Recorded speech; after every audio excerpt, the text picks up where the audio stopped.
Paradise, Texas. That's the name of the town. Paradise. A small, quiet stretch of Wise County, about an hour northwest of Fort Worth, where the roads go long and flat and the sky opens up wide in every direction. It's a community where people know their neighbors, where kids play outside until the sun goes down and nobody thinks twice about it, where nothing bad is supposed to happen.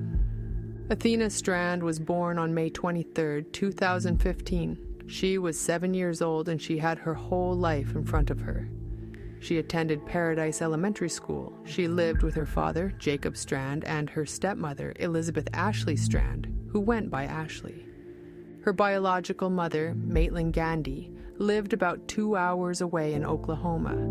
Athena had come to stay with Jacob and Ashley in May of 2022 after Maitland became ill and what was meant to be a temporary summer visit stretched into a more long-term living arrangement. Athena enrolled in school that fall and settled in. Ashley had known Athena since she was about 1.5 years old. One of her most cherished photos of Athena showed her completely covered in mud after a day playing outside with Ashley's daughter. She was so thrilled about a little worm she had found that she could barely contain herself. Jacob and Maitland co-parented as well as 2 separated parents can, making sure Athena always felt the love of everyone around her. Maitland would later say from the witness stand that there was not a single person who ever met Athena who didn't love her immediately. She was just a beautiful child as a whole. She loved princess dresses. She also loved playing in the dirt in those same dresses, which speaks volumes about who she was. She wanted to love and be loved. That was it. That was Athena in full. On the morning of November 30th, 2022, Athena got dressed for school. She put on a pair of jeans with red flowers on the pockets, a gray long-sleeve shirt, and light brown boots. She went to school like any other Wednesday, and that afternoon, she came home to the house on the rural property outside of Paradise. The main house was still under renovation, which is why the converted storage shed out back served as the bedroom for Athena and her sister. Jacob had gone on a hunting trip that day, and Ashley was home alone with her toddler and set Athena to work sorting laundry in the shed. Athena's older sister was at a relative's house nearby getting help with homework. Everything was ordinary. After a bit of time had passed, Ashley went inside to cook dinner. Maitland had last seen her daughter just a few days before. They'd had a quick drop-off because Jacob was taking the kids to see Christmas lights that night. Maitland told Athena she loved her and that she would see her on Friday. It was not the goodbye she would have chosen if she had known what was coming, because for Athena, that Friday never came. When dinner was ready, Ashley called out for Athena and got no answer. She called again, and when there was again no answer, she went out to the shed and found it empty. Ashley then came back through the house and checked every room and every corner, looking in every spot a 7-year-old might tuck herself into. Ashley's first thought was that Athena was playing hide-and-seek, hiding somewhere quietly, waiting to jump out and scare Ashley, laughing the whole time. But Athena wasn't hiding. At 6:41 in the evening, Ashley picked up the phone and called 911. While Ashley was outside searching the property, she noticed a Walmart box sitting near the door. She recognized it immediately as a Christmas present she had ordered for Athena. It was a set of You Can Be Anything Barbie dolls that had been delivered by FedEx earlier that afternoon. She hadn't seen the driver or the truck come by and didn't give it any further thought. She set the box aside and kept looking for her daughter. The driver who delivered that package was a 31-year-old man named Tanner Lynn Horner. He was an independent contractor working for a company called Big Topspin, which held a subcontract with FedEx. He lived near Lake Worth, Texas, and had no known criminal history at the time. He was also an Uber driver, though he was reportedly in the process of being banned from the platform when Athena went missing. He was a musician. He had attended Azle High School. His route on November 30th brought him to the Strand property, which sat at the end of a long driveway in a quiet stretch of rural Wise County that didn't get much traffic. He was there to drop off a Christmas gift for a little girl who loved Barbies. But the day before, on November 29th, Horner had also been on that road. It just so happened that at 5:45 in the afternoon on November 29th, Horner made a delivery to a neighbor named Kevin Huffman, who lived on the same road as the Strands.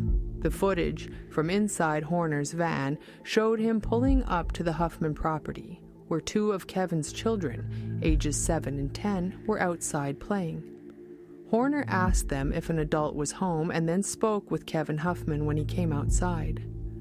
Huffman later testified that Horner was polite during the interaction, and during the trial, the defense argued that asking if an adult was home was simply a precaution when delivering what might be a Christmas present.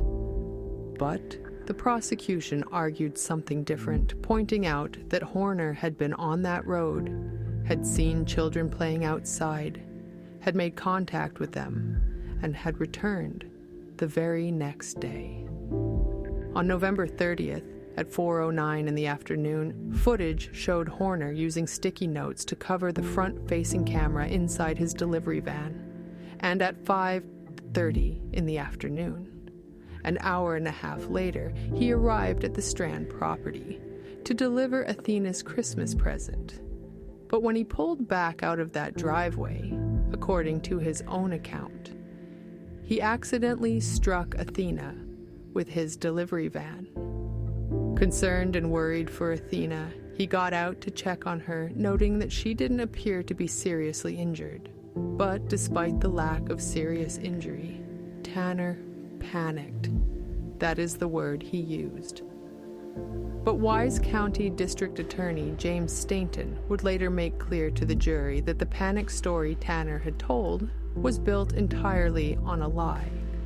Stainton told the court in opening statements that Athena was completely uninjured when Horner put her in that truck, and that the accident version of events where Tanner struck Athena with the truck was the first layer in what he called a pattern and web of lies so tangled it would be hard for the jury to keep up with.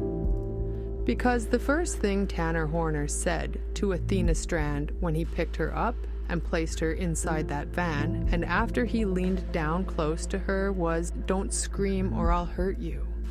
He said it twice. She was 7 years old and she was terrified.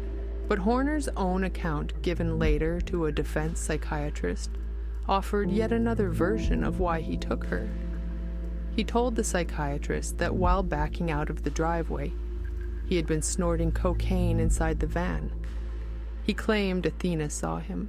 He said he immediately panicked, but this time the panic wasn't about hitting her. It was about her telling her father that she had witnessed him using drugs, which would cost him his job, which would lead to him losing his car, and that would mean he couldn't support his son. A son he was already only seeing sporadically, because the boy lived with his fiance's mother, and that separation had been eating at him for a long time. Dr. Ryan, the defense psychiatrist, described how Horner told her his thinking cascaded. It started. It snowballed into an avalanche, she testified. Paraphrasing his account, she went on to testify that he then said that he knew he had to kill her, and he tried to make it, as he put it, as painless and quick as possible. So he tried to snap her neck, but it's not like in the movies. The prosecution dismissed this version as yet another lie constructed after the fact. The psychiatrist who relayed it had to admit under cross-examination that she had no way to verify it, and that Horner had lied to her repeatedly across the 18 hours she spent interviewing him. The van had cameras, and Horner knew it, or figured it out fast enough because he covered the lens with sticky notes. But He didn't disable the microphone, and the microphone kept recording for over an hour. In the footage captured on the cabin-facing camera, before the camera was covered, jurors could watch Horner pull up to the Strand property and look around before getting out of his van. A few minutes later, he was seen walking past the van with Athena trailing behind him. She was then seen standing behind the van and peering inside before Horner picked her up, put her in, and shut the door. Before he covered the camera, he looked at her and said, "You're really pretty. You know that?" Then the lens went dark, but the audio kept going. What the jury heard on that recording was Athena asking him, "What are you doing?" She asked him, "Are you a kidnapper?" She asked it more than once. She asked him, "Why are you doing this?" He told her, "Because you are pretty." He asked her questions such as how old she was, what school she went to, who her teacher was. Then he stopped the van at some point and told her they were going to hang out. He told her to take her shirt off. She said no. She asked for her mom. She cried and asked to go home. She told him, "My mom says I can't do that to somebody, and you can't do that to me either." As the recording continued, her screams could be heard and banging. Then he told her, "If you don't shut up, I will hurt you worse." The media were ordered to stop recording when prosecutors played that audio in the courtroom. Several jurors wept openly. Some of Athena's extended family who had stayed to listen got up and left the room.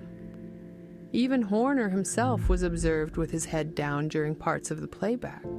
Maitland Gandhi later said she had only been able to watch a small portion of the video herself, and that she was sorry, genuinely sorry, for every person in that courtroom who had to hear it, because none of them, not her, not Athena, not anyone in that room except Tanner Horner, had asked for what was on that recording.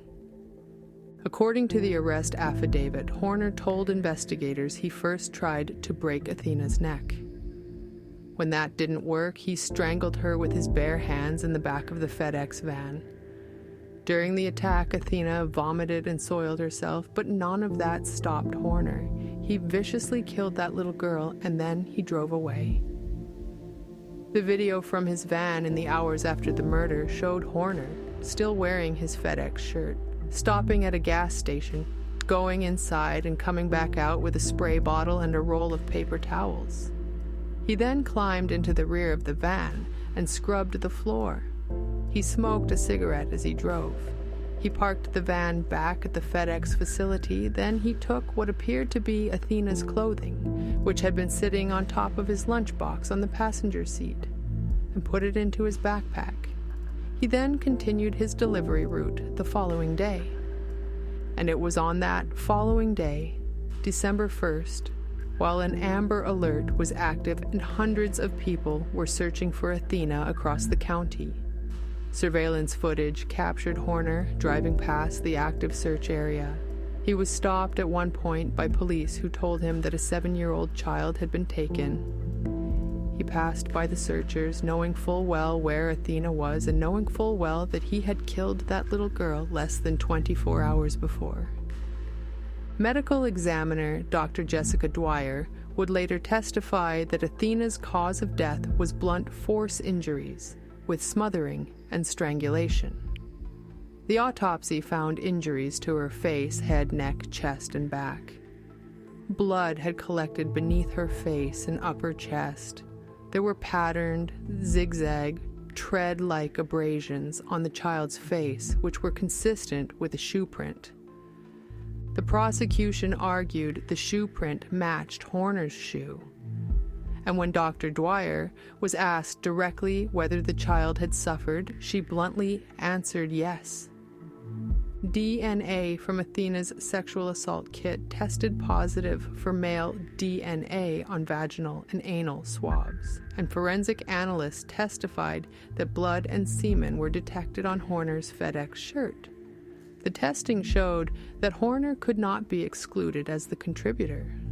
The FBI's forensic examiner noted that he found no evidence of child pornography on Horner's phone, and Horner denied sexually assaulting Athena. The defense argued the DNA evidence was exterior, from clothing, and did not conclusively prove assault. But the prosecution argued against that, stating that he had sexually assaulted her before killing her. Back in Paradise, the 911 call had gone out and an Amber Alert was issued. Athena's mom, Maitland, who was at home in Oklahoma when she found out Athena was missing, made the 2-hour drive to Wise County in just 45 minutes. "It felt like I was dying," she later told the jury. "I couldn't breathe, but I knew I had to keep going. I almost tapped the brakes because I thought I was having a heart attack, but I told myself that if I kept going, it would be okay, and I would find her." Wise County former Sheriff Lane A. Kean first heard about the case around 7 in the evening on November 30th, and initially thought it would be a routine missing child call. By the morning of December 1st, about 300 people had shown up to search, including people who had never met the Strand family, who simply couldn't stay home. They brought dogs and horses and four-wheelers, and they searched shoulder to shoulder across fields and creek beds and back roads. Texas Rangers, Fort Worth Police, Highway Patrol, and game wardens all worked alongside ordinary citizens.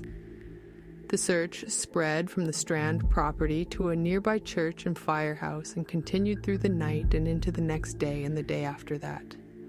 School districts across Texas encouraged students to wear pink, which was Athena's favorite color. More than 20 districts participated, and a vigil was held at the First Baptist Church of Cottondale. For 72 hours, the people of Wise County looked for her. Investigators had been building a case from the beginning. They learned about the FedEx delivery and started pulling route records. The FBI used a T-Mobile geofence to identify devices in the area at the time Athena disappeared, which helped them pinpoint a phone number connected to Horner. They contacted the manager of Big Topspin, the contracting company that directly employed Horner, and that manager called Horner on speakerphone with FBI agents in the room. When they asked about the delivery to the Strand property, Horner said he didn't recall the address, but agents weren't satisfied with this, so they tracked him down at another delivery location. As they approached him, he dropped the package he was carrying. He was visibly startled, and strangely enough, when they spoke with him in person, his memory suddenly returned. He said he'd driven by the area, which jogged his memory, that he has seen a green Astra van leaving the Strand property. It was an older model, and it was missing a panel on the lower driver's side door. That description went out to the command post immediately, but the Astra van didn't exist. Investigators pulled the records from Horner's delivery route and found a roughly 30-minute gap in his timeline, along with packages that had never been marked as delivered. They obtained the footage from the camera mounted inside his van, and what they saw ended any search for an alternate suspect. Horner was brought in for questioning, and what followed was one of the most deliberate webs of misdirection investigators had encountered. He lied continuously. He told them Athena was already dead when he put her in the truck, directly contradicted by footage showing her alive and sitting beside him as he drove. He said he left her body in a bamboo forest. They searched. Nothing was found. He said he left her on the side of a rural road in a thicket. They searched. Nothing was there either.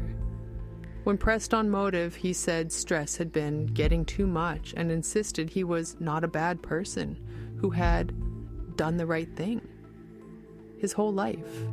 He called Athena being in that driveway the wrong place at the wrong time. He said at one point he was in trouble for something I don't remember. He called it a bad dream. He asked investigators to shoot him, and then he told them about Zero. Zero was what Horner called his alter ego, a little devil on my shoulder, if you will, that had developed more recently. During questioning, his demeanor would shift, his head tilting sideways, his eyes rolling back, and he would separate himself from what happened entirely, saying, "I didn't do this, but he did." Texas Ranger Sergeant Job Espinoza, the lead investigator, believed Horner had invented Zero completely, named after a band, used only to delay and deflect, but Espinoza was willing to do whatever it took to find Athena. "I played his game and I spoke to Zero," he testified later. "Ultimately, it's about locating Athena and getting the truth, and whatever he wants to be called, I'm willing to do that, as long as it means actually getting to the truth." At one point, Horner tried to negotiate. He asked for an ankle monitor and to spend Christmas with his family in exchange for telling the truth. He said his main reason for wanting to cooperate was to see his son and have one last Christmas. Investigators told him no promises or guarantees could be made. By speaking directly to Zero, Espinoza eventually got Horner to lead investigators to the Trinity River. Jurors later watched the video of Horner walking investigators to that spot. On December 2nd, 2022, 2 days after she disappeared, Athena Strand's body was pulled from the water southeast of Boyd, Texas, roughly 12 to 13 miles from her home. A photo shown in court had captured her hand beneath the surface. She was found unclothed. FBI agent Dave Rogers was there when they lifted her out. He later testified about what he saw, describing her as cold to the touch, firm, her skin glistening in the lights. He used the word angel-like. She was 7 years old. When investigators asked Horner about Athena's clothing, he said he'd thrown it out on the highway because he thought it would be funny. He eventually admitted to keeping her pants. Articles of Athena's clothing, such as children's underwear, socks, and blue jeans, consistent with what she was wearing that day, were later found at or near his residence. Investigators also found a long hair in Horner's underwear. That same day, Sheriff Aiken stood in front of cameras and said what needed to be said plainly. "It hurts our hearts to know that child died, so much so that she is on her way now to the medical examiner's office, and there is a Texas Ranger in front of her, and there is a Texas Ranger behind her." He also said, "It's one of the toughest investigations that I've been involved in because it's a child, and any time there's a child that dies, it just hits you in your heart." The community also heard from Athena's grandfather, Mark Strand, who posted an emotional message on Facebook the very next day, December 3rd. It went viral, shared over 20,000 times. In it, he said that his flesh wanted 5 minutes alone in a cell with the man who took his granddaughter and wanted to see him burn in hell for eternity, but that a soft, gentle voice in the back of his head was telling him something different. He wrote that he believed that voice was God. "I declare publicly that I forgive this man," he wrote. "Hate will not win. I do this to honor our precious Athena, who knew no hate." A Texas Ranger in front of her and a Texas Ranger behind her, making sure she was not alone, making sure that even in death someone was with her every step of the way. On December 5th, 2022, Tanner Horner was officially charged with the aggravated kidnapping and capital murder of Athena Strand and held on a bond of $1.5 million. Horner did not know Athena or her family before that afternoon. On December 14th, Jacob filed a civil lawsuit against Horner, FedEx, and Big Topspin, seeking more than $1 million in damages for negligence. On December 22nd, 3 additional charges came in the form of sexual assault of a child, stemming from 3 separate incidents in 2013 and 2014. 2 women came forward to testify during the trial about what Horner had done to them years before Athena was even born. The first woman, who was 29 years old at the time of trial, testified that in the summer of 2013, when she was 16 and Horner was 22, he had sexually assaulted her twice. He had met her through mutual friends, knew she was 16, and asked her to lie about her age. He texted her, "You know, I never understood why people freak out over weird age gaps. I mean, yeah, that's a little different, but still LOL." He also told her to tell his grandmother she was 18 if the subject came up. The assault followed a night of drinking and marijuana use. After she had told him clearly she did not want a relationship with him and did not want him to touch her. She woke to find him assaulting her. She went in and out of consciousness, was physically unable to push him away, described him blocking the door and refusing to give her the address so she could call for help, until she finally made it outside, found the address from a piece of mail, and hid in a bathroom until a friend came to get her. He made a second attempt, and the following morning, she testified that in 2018, years later, she ran into Horner at a bar. He tried to forcibly kiss her. When she refused, he told her she was more fun as a kid. She said she carried guilt for not reporting sooner. "I have felt guilty," she testified, "due to the fact that if I had reported, things may not have happened to other people as they are accused." The second woman testified that Horner raped her in December 2014 when she was 16 and he was 21. She said she was drunk and asleep at the time, coming in and out of consciousness. She remembered the assault later that day when Horner started touching her again. She became distressed, called a friend to come pick her up, and left. Both women had been drinking and using marijuana prior to the assaults. The Tarrant County District Attorney's Office chose not to separately prosecute those charges while the capital murder case was active, but the jury heard every word of that testimony. The defense challenged the women's credibility on cross-examination. Tanner Horner was not a man who panicked one afternoon. He was a man, now with a documented history of violence against vulnerable minors, who had simply never been held accountable. While investigators were still processing evidence and the community was still searching during those first 2 days, Horner was on his phone. Digital forensic examiner Scott Morris pulled Horner's search history and showed the jury exactly what he had been doing.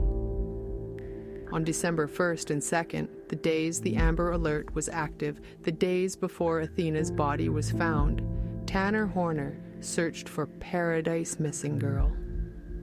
He looked at photos of Athena. He studied her missing posters. He looked at photos of the search parties and more than a dozen photos of the child. He searched, do FedEx truck cameras constantly record? He searched, my fiancé's family makes me out to be a demon. He refreshed those searches. His phone also contained an image of a Venn diagram combining Catholicism, autism, and other interests with BDSM in the center, and an image of a book about sex. The defense argued on cross-examination that some of the Athena-related searches could have been open tabs already on his phone, or posts he had encountered as shared content on Facebook and WhatsApp, given how widely the story was spreading. The jury considered that. They deliberated for less than 3 hours. In May 2023, while awaiting trial in the Wise County Jail, Horner tried to hang himself. Officers responding to the attempt where they searched his cell and found 2 handwritten letters. One was addressed to Athena's family. It began, "I want to start by saying how sorry I am about Athena. The entire time I've known my legal counsel, they've continued to tell me how I don't need to apologize, shouldn't apologize until the trial, and frankly, I can't hold it in any longer. I've done a terrible thing to your family, and I'm sorry." The letter went on to describe sleepless nights, prayer for the family, and then shifted to explaining himself. mentioning his Asperger's diagnosis and seeming to blame FedEx for changing his delivery route. The second letter, addressed to detectives, told a completely different story, claiming an unidentified man had been involved in Athena's abduction. 2 letters with 2 entirely different explanations, and neither one of them told the truth. In February of 2023, a Wise County grand jury formally indicted Horner for the kidnapping and capital murder of Athena Strand. On February 22nd, D.A. Stainton officially announced he would seek the death penalty, and on March 6, 2023, Horner entered a not guilty plea. In September 2024, a judge granted his request to move the trial to Tarrant County due to the saturation of media coverage in Wise County. The trial was originally set for March 2025, but was postponed a full year. On January 14, 2026, Horner's attorneys filed a motion to remove the death penalty from consideration, arguing his autism spectrum disorder significantly reduced his moral culpability. On January 21st, Judge George Gallagher denied that motion, and a 2-week pre-trial hearing was held in December 2025 to assess procedural matters and evidence. The trial was set to begin April 7, 2026, at the Tim Curry Criminal Justice Center in Fort Worth. It began, and within minutes, it was over in terms of guilt. Tanner Horner stood up in that Fort Worth courtroom on April 7, 2026, and pleaded guilty to capital murder of a person under 10 years of age and aggravated kidnapping. He said the words out loud in front of Jacob Strand, in front of Maitland Gandy, in front of the investigators who had spent years on this case, in front of the world. Shortly after the plea was entered, the defense raised concerns about the number of observers in the courtroom wearing pink in support of Athena's family. Judge Gallagher overruled the objection. The only truthful thing Tanner Horner ever told law enforcement, D.A. Stainton said, was that he killed her. Now the only thing that remained was punishment, for which 20 days of testimony was heard. The first witness called by the prosecution was Athena's teacher, Lindsay Thompson. She told the courtroom that she adored Athena, that she was a true gem, always smiling, a typical 7-year-old girl who loved drawing, writing, and coloring, who would speak her mind and stand up for herself. Thompson testified about the last time she saw Athena in November 2022, recalling how her students were excited for Thanksgiving and getting ready for the school's Christmas program. And then she told the jury about Athena's final journal entry for class, the one she had read the day after Athena was found. That last journal entry, written by a 7-year-old girl who had no idea what was coming, was about being safe and staying away from strangers. Ashley Strand, Athena's stepmother, took the stand and testified about the family in the afternoon of November 30th.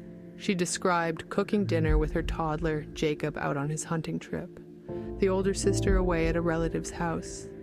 She described the moment dinner was ready and Athena wasn't there.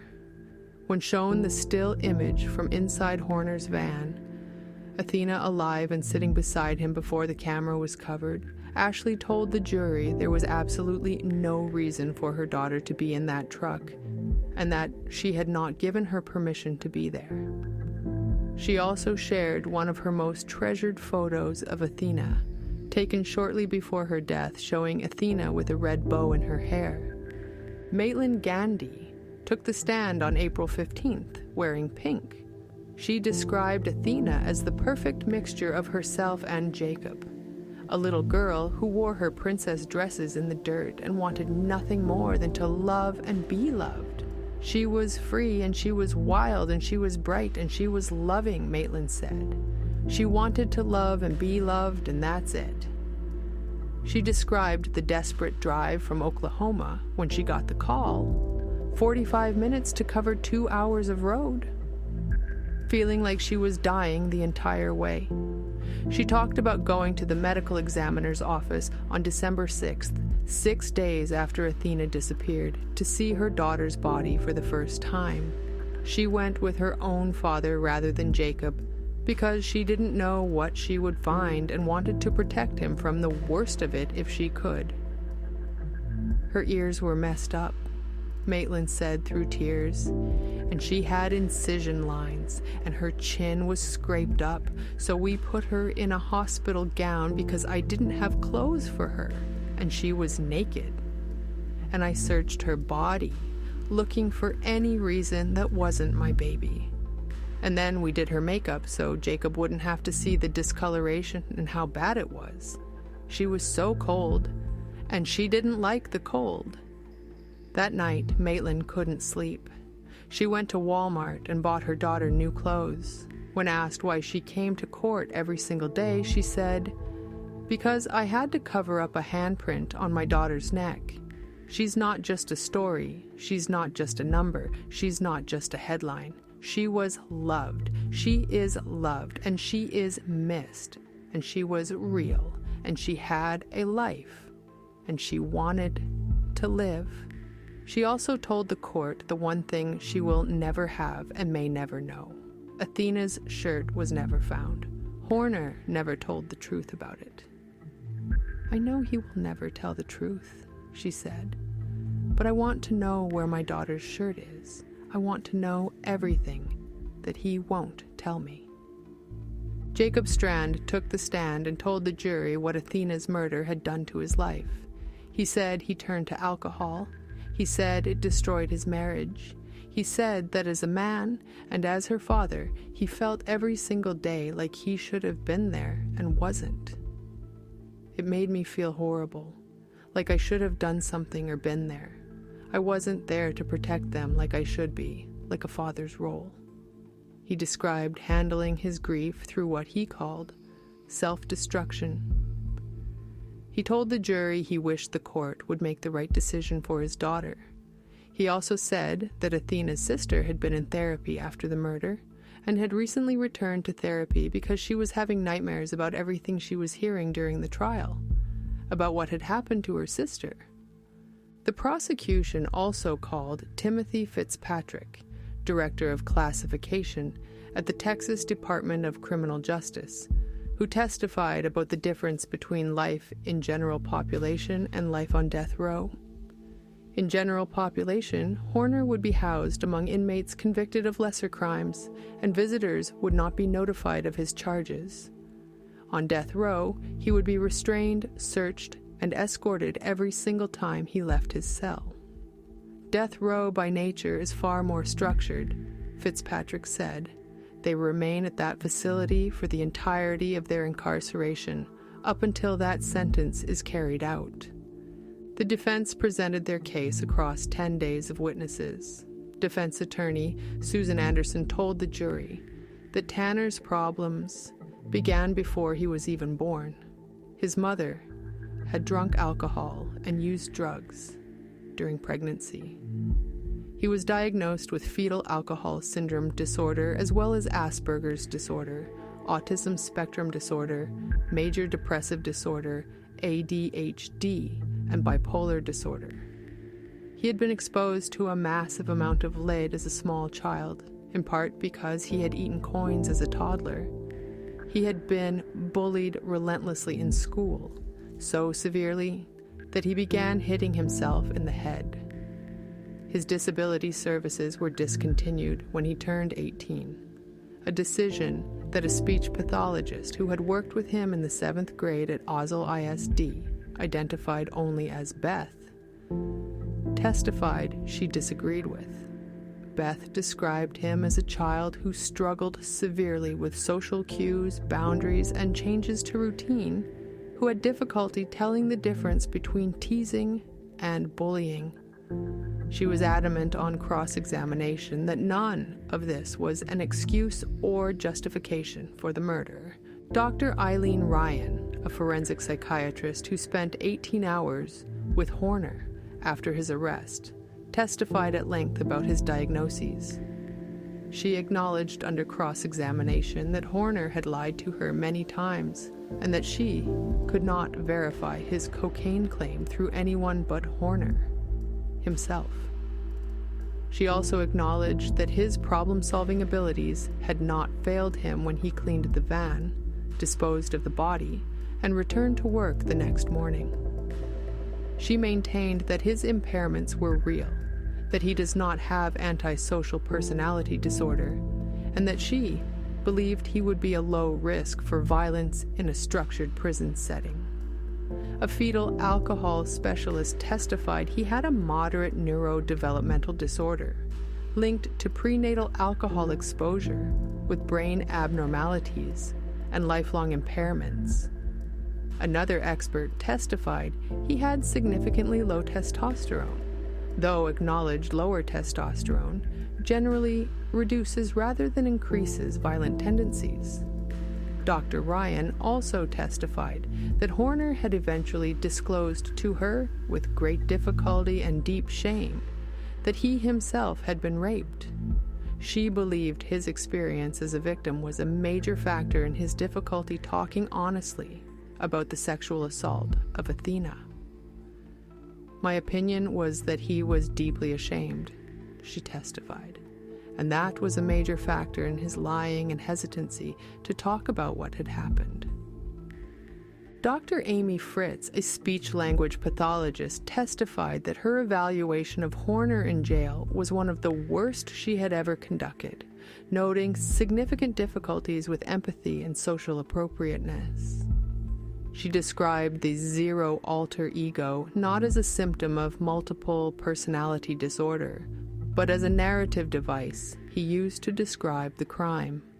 Under cross-examination, she admitted the violence in the abduction video was shocking and horrific and entirely incongruent with the man she had interviewed.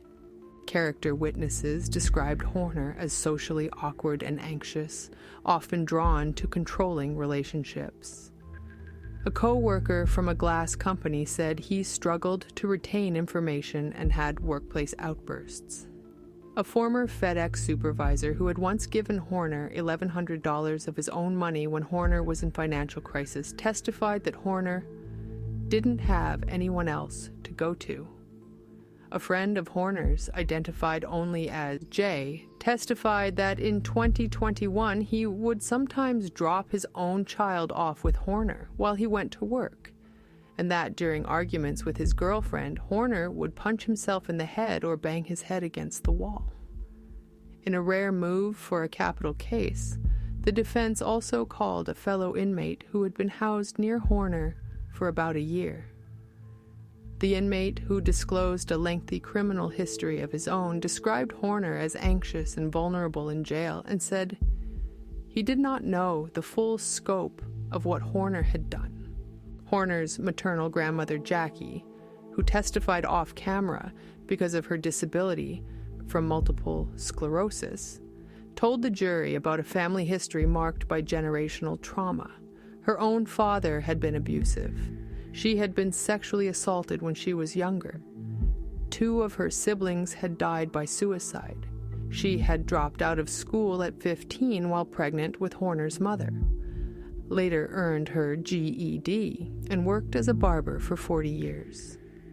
She stepped in to raise Horner when his mother couldn't, saying, "He's my first grandkid. I figured I could do better with him." She was proud that he was the first in their family to graduate high school. She said that after Athena disappeared, before she knew what Horner had done, she had called him and said, "Please look out for this little girl, she's missing." His response was kind of a generic answer. She testified about an incident where her husband struck Horner in the chest with a wooden stick that required 10 stitches, and under cross-examination had to clarify that Horner was 25 years old at the time, not a child. She showed the jury photos of Horner with his young son.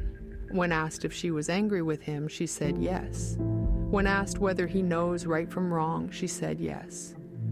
She turned directly to Athena's family and said, "We're just devastated. I'm so sorry for Athena's parents, more than you'll ever know.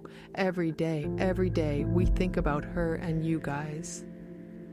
Horner's mother, Melissa, wept through her testimony and at the end addressed Athena's family directly.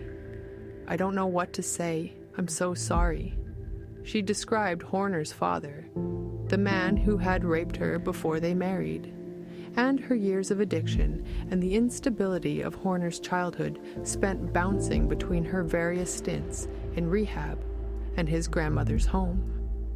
Then came the prosecution's rebuttal, and one more witness nobody expected. Horner's cousin, identified only as Billy, took the stand as a surprise prosecution witness on the second-to-last day of testimony. Billy testified that Horner had sexually assaulted him twice when they were children and teenagers, once forcing him to perform oral sex and once attempting to forcibly penetrate him near a lake by Horner's grandmother's house. He said he didn't fight back because Horner was bigger and had beaten him before. I went along with it, Billy said. When the defense asked him on cross-examination why he was coming forward now, Billy answered simply, "The fact that he killed a kid and the truth needs to be told." He also told the jury that at some point in the past, Horner had made comments to him, wondering out loud what it would feel like to kill someone. The prosecution also called Dr. Michael Arambula, a forensic psychiatrist, as a rebuttal expert. Arambula had evaluated Horner and reviewed the audio and video evidence. At one point during his evaluation, he told Horner directly that he had heard everything on the van recording. He testified about Horner's reaction. "His stare went right through me," Arambula said. "Took me back because I wasn't expecting that. Then, the rest of the interview, I didn't challenge him after that because I could sense his anger." Arambula testified that Horner will be a future danger to society regardless of setting. The jury heard closing arguments on the final day. D.A. Stainton, trying his very first death penalty case, Oxbester, stood before the jury and told them plainly what Tanner Horner is. He told them the death penalty should be reserved only for the most extreme cases, but that Horner deserved it. He reminded them about the van video, about what they heard Horner say and do while Athena was alive in that truck. That's not A to Z, stopping off in the middle to sexually gratify yourself on the child you just kidnapped. That's not catastrophe. That's a true predator. He pointed to every expert who had testified they wouldn't have expected Horner to hurt a child. They were wrong. Absolutely wrong, he said. Anybody who comes up here and tells you today that they can somehow predict the lethality of this man at a later date is wrong. We know he has a capacity for maximum violence. He reminded them that Horner had continued to lie and construct new stories through January 2026, just weeks before trial. That is not someone taking responsibility for their actions. That is somebody who continues to lie, divert, and is attempting to continue to change the narrative about themselves. And then he gave them the line that cut through everything. Tanner Horner is proof why parents hug their children a little tighter. He's proof of why children are nervous to go play outside. He's proof of why there is evil in society, and we can never turn our back. Defense attorney Susan Anderson made her closing in turn, describing the arc of a child on the autism spectrum who never fit in, who was drawn to people who were also outcasts, whose neurology and upbringing and trauma shaped him in ways the jury had now heard in detail. They know that they just don't quite fit in, she said. They start to see themselves as an outcast. They start hanging out with other people that they identify with, other outcasts, and that becomes that self-fulfilling prophecy. She acknowledged that the jury had every right to be furious. She asked for mercy. She asked for life. After 20 days of testimony in a Fort Worth courtroom, The jury deliberated for less than 3 hours. On May 5th, 2026, Judge George Gallagher read the sentence. Tanner Lynn Horner was condemned to death by lethal injection. He didn't react. He sat at the defense table and at times looked down. The jury had answered yes. He is a continuing threat to society. And no, there are no mitigating circumstances sufficient to spare him. After the sentence was read, Athena's uncle Elijah Strand stood and addressed Tanner Horner directly. He said that Athena used to call him Uncle Elijah because for the longest time she couldn't pronounce Elijah correctly, and that seeing her run toward him with her arms open and that name on her lips was one of the last memories he had of her. He said, "There are no words that truly capture the devastation that Tanner Horner caused us and our family. What he took from this world is not just a child. He took a light, a future, and a piece of every single person who loved her. He took a granddaughter, a daughter, a niece, a cousin, and a friend." He said Horner had stolen safety and peace from the whole family. Athena was more than a headline. She was laughter, curiosity, kindness, and innocence. And she had dreams that she will never get to chase, birthdays that she will never celebrate, and a life she'll never get to live because of his actions. He said the murder left the family with an emptiness that can never be filled. He looked directly at Horner and said, "You did not just take a life. You destroyed a family. You took a little girl who trusted the world and repaid that innocence with violence. You chose to cause pain that will last generations. You say you found God, but what you did to Athena stands in direct opposition of everything you claim to believe."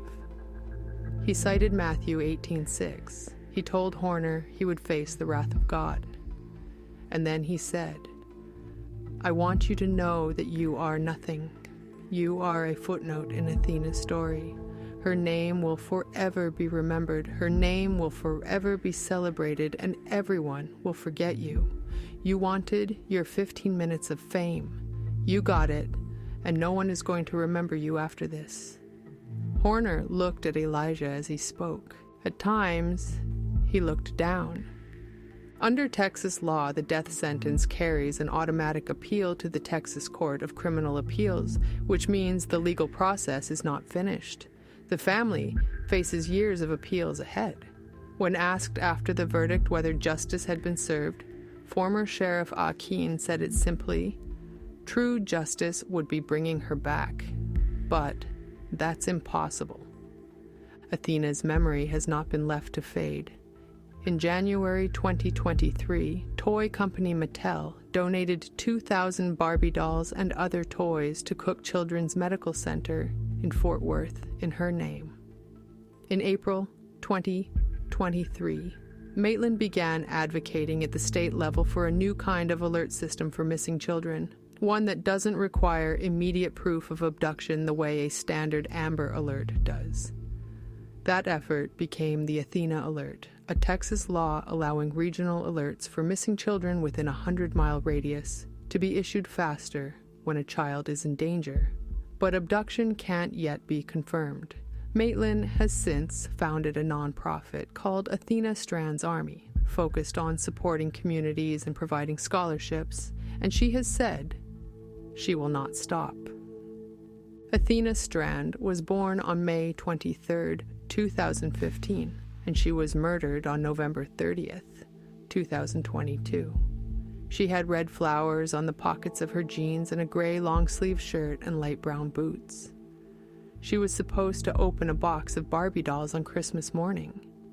Her last journal entry at school was about being safe and staying away from strangers. She was the kind of little girl who got covered in mud chasing worms and thought it was the greatest day of her life. She was the kind of little girl who ran toward the people she loved with her arms open wide, calling her uncle by the name she'd made up for him because the real one was too hard to say.